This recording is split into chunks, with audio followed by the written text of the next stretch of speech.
Assalamualaikum warahmatullahi wabarakatuh. Selamat pagi. Saya Dewi Oktaviani dengan NIM E10312010018 dari Prodi Ilmu Pemerintahan, Fakultas Ilmu Sosial dan Ilmu Politik, Universitas Tanjung Pura. Baiklah, video ini saya buat untuk memenuhi ujian tengah semester mata kuliah Filsafat Ilmu Pengetahuan. Di sini saya akan membahas materi mengenai pengetahuan ilmiah ya dalam filsafat.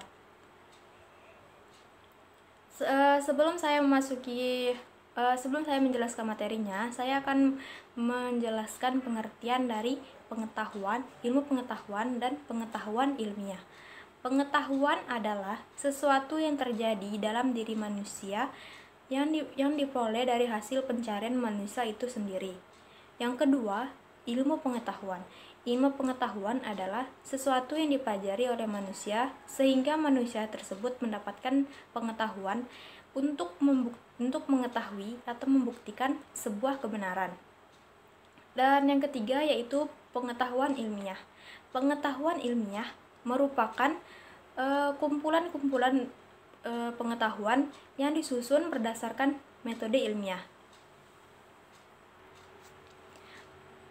Baiklah, kita masuk pada materi pengetahuan ilmiah dalam filsafat. Pengetahuan ilmiah dalam filsafat ini ada dua, yaitu ada penjelasan ilmiah dan pernyataan ilmiah. Penjelasan yang pertama yaitu adalah penjelasan ilmiah. Penjelasan ilmiah adalah penjelasan fakta berdasarkan data yang dapat dijadikan sebagai bukti keilmiahan. Artinya, sebuah pengetahuan menjadi pengetahuan ilmiah apabila dapat dibuktikan dengan keadaan yang ada di lapangan. Penjelasan ilmiah ini terdapat beberapa model penjelasan. Yang pertama yaitu ada penjelasan deduktif, yang kedua penjelasan induktif, yang ketiga penjelasan fungsional, dan yang keempat penjelasan genetik. Yang pertama itu adalah penjelasan induktif. Penjelasan induktif adalah penjelasan gejala berdasarkan fakta untuk menghasilkan sebuah premis yang bersifat peluang atau kemungkinan. Yang kedua yaitu ada penjelasan deduktif. Penjelasan deduktif ini adalah penjelasan sebuah fakta dengan menarik kesimpulan secara logis dari premis-premis yang sudah ditetapkan sebelumnya. Yang ketiga itu ada penjelasan fungsional. Penjelasan fungsional ini merupakan penjelasan yang meletakkan sebuah unsur dalam kaitannya dengan sistem secara keseluruhan yang memiliki karakteristik atau arah perkembangan tertentu. Dan yang keempat yaitu penjelasan genetik. Penjelasan genetik ini adalah penjelasan dari penjelasan suatu gejala dari faktor-faktor yang muncul dalam menjelaskan gejala yang muncul kemudian atau kausalitas.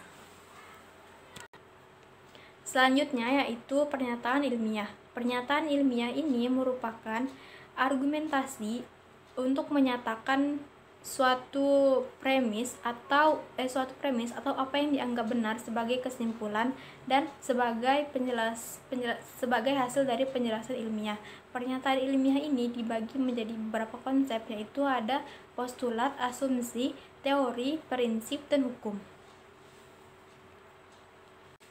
Yang pertama yaitu postulat. Postulat ini merupakan pernyataan yang menjadi titik tolak pencarian atau bukan definisi, menjadi titik pencarian atau bukan definisi atau pengandalan sementara. Yang kedua yaitu ada asumsi. Asumsi ini merupakan pernyataan yang bersifat argumentasi yang masih memerlukan bukti kebenaran atau dugaan dasar.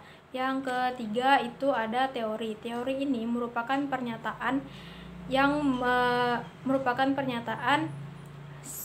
berupa seperangkat proposal yang menurut prinsip-prinsip logis yang bersifat definisi atau dalil.